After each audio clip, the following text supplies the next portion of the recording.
Baik, terima kasih untuk waktu dan kesempatan yang telah diberikan kepada saya. Perkenalkan, nama saya Minanti Karenia dengan NIM 1903030118, mahasiswi semester 5 Fakultas Ilmu Sosial dan Politik, Universitas Nusa Cendana Kupang.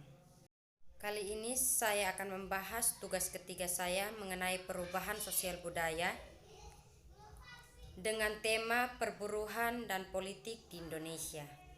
Yang pertama, warisan partai politik. Di antara banyak perubahan besar di bawah Soeharto, yang kemudian membentuk medan yang diorganisir buruh setelah 1998, penataan partai-partai politik Indonesia dan pemberantasan kaum kiri adalah salah satu yang paling penting.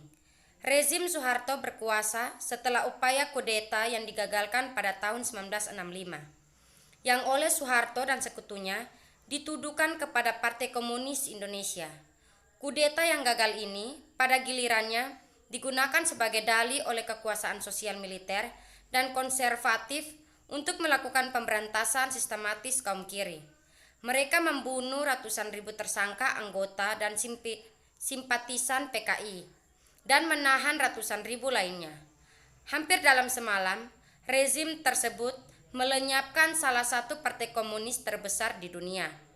Ia secara sistematis menghukum mantan anggota organisasi kiri, khususnya PKI dan kelompok-kelompok terkait.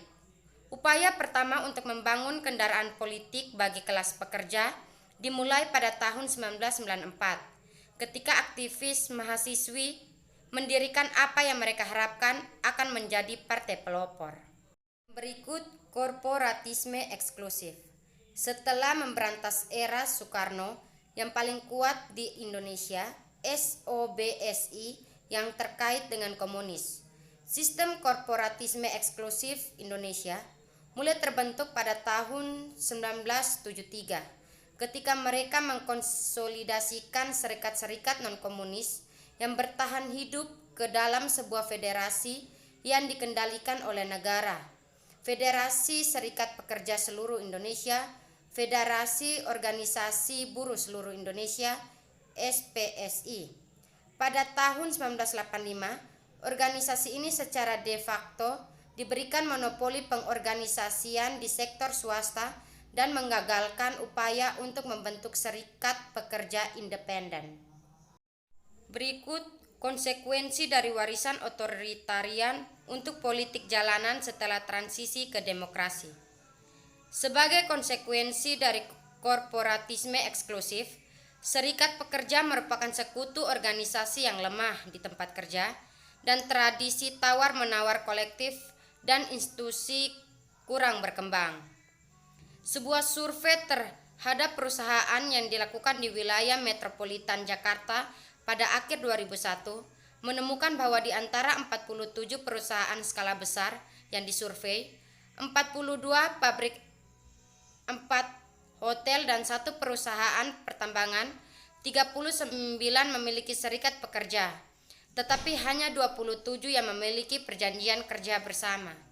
Perjanjian perundingan bersama harus didaftarkan di Indonesia, dan tahun-tahun awal transisi menunjukkan sedikit pertumbuhan dalam jumlah mereka.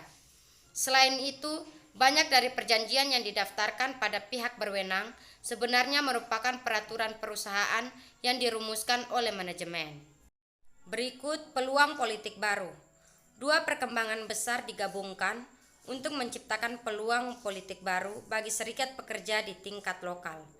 Desentralisasi dan peralihan dari sistem pemilihan eksekutif secara tidak langsung ke pemilihan langsung.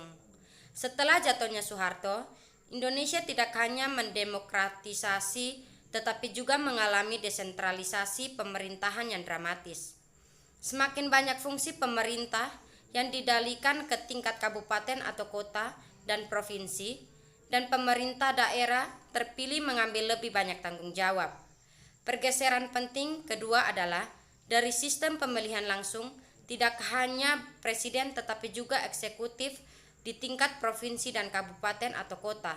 Awalnya legislator lokal terpilih memilih eksekutif lokal. Yang berikut kepentingan jalan yang berlanjut. Keterlibatan dalam pemilihan eksekutif lokal ini diselesaikan dan dalam banyak hal bergantung pada penerapan politik jalanan yang berkelanjutan. Strategi pemilihan-pemilihan mereka di tingkat lokal bergantung pada kandidat eksekutif. Memperhatikan tenaga kerja sebagai konstituen yang layak dikembangkan yang mengingat sifat partai yang tidak terprogram. Akan membutuhkan serikat pekerja untuk terus menunjukkan secara kasat mata kemampuan mereka untuk memobilisasi keanggotaan mereka. Kandidat di kabupaten pada serikat pekerja melihat serikat pekerja sebagian besar karena mereka telah membuktikan kapasitas mereka untuk memobilisasi sejumlah besar pekerja. Di tingkat lokal, isu utama di mana serikat pekerja dimobilisasi adalah upah minimum. Sejak akhir 2001, Dewan Upah Minimum Tripartit bertemu setiap tahun untuk menetapkan upah minimum untuk tahun mendatang di kabupaten atau kota dan provinsi di seluruh Indonesia. Berikut memperdalam keterlibatan pemilu. Bentuk eksperimen pemilu ini dibatasi oleh struktur peluang politik yang diciptakan oleh Undang-Undang Pemilu dan Partai di Indonesia. Pada tahun 1999, pendaftaran partai relatif mudah. Namun pada tahun 2009, aturan untuk mendaftarkan sebuah partai dan kualifikasi untuk bersaing dalam pemilihan lebih ketat. Undang-Undang Pemilu menetapkan standar yang lebih tinggi. Partai-partai yang ingin berpartisipasi dalam Pemilu 2009 harus membentuk cabang di 2/3 dari semua provinsi dan kabupaten dan kota. Bahkan jika serikat pekerja berhasil mendaftarkan sebuah partai, kemungkinan partai tersebut tidak akan bertahan untuk bersaing dalam pemilihan berikutnya. Berikut politik jalanan. Ketika serikat pekerja memperdalam keterlibatan pemilihan mereka terus menerapkan politik jalanan. Seperti pada fase kedua, keberhasilan strategi elektoral mereka sangat bergantung pada visibilitas mereka.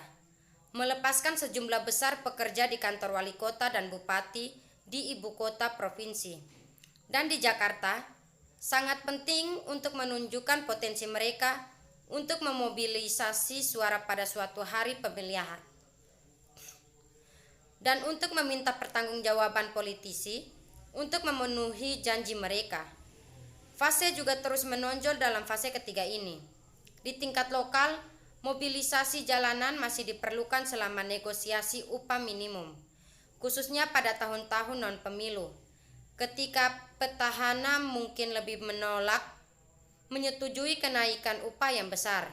Di tingkat nasional, akses ke legislatif terus dibatasi, dan presiden berturut-turut tidak menunjukkan pemimpin buruh untuk jabatan menteri. Selain itu, beberapa calon buruh memenangkan kursi legislatif.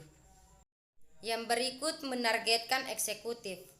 Di tengah pembelian Indonesia dari krisis keuangan Asia, Kementerian Tenaga Kerja secara diam-diam mengeluarkan peraturan baru, Keputusan Menteri Nomor 150/2000 tentang penyelesaian pemutusan hubungan kerja dan penetapan uang pasongan, pembayaran masa kerja, dan kompensasi di perusahaan pada bulan Juni 2000.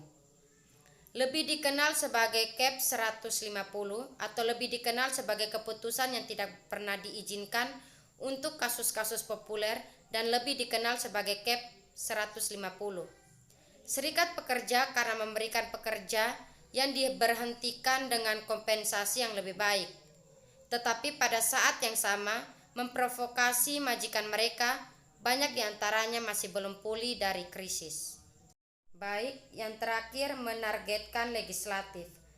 Dengan diselesaikannya sengketa KEP 150 yang menguntungkan buruh, pemerintah bergerak maju dengan menyelesaikan penyusunan Undang-Undang Perlindungan dan Pembangunan Ketenagakerjaan di Undang-Undang dan menyelesaikan perselisihan industrial. Sementara eksekutif dapat memutuskan secara sepihak untuk mengeluarkan atau mencabut suatu peraturan untuk mengesahkan undang-undang diperlukan untuk mendapatkan persetujuan dari legislatif nasional, yang bukan lagi badan ompong di tahun-tahun Soeharto. Dalam perebutan undang-undang ini, gerakan buruh kembali mengerahkan kekuatan mobilisasinya. Baik, sekian dari saya. Semoga bermanfaat. Terima kasih.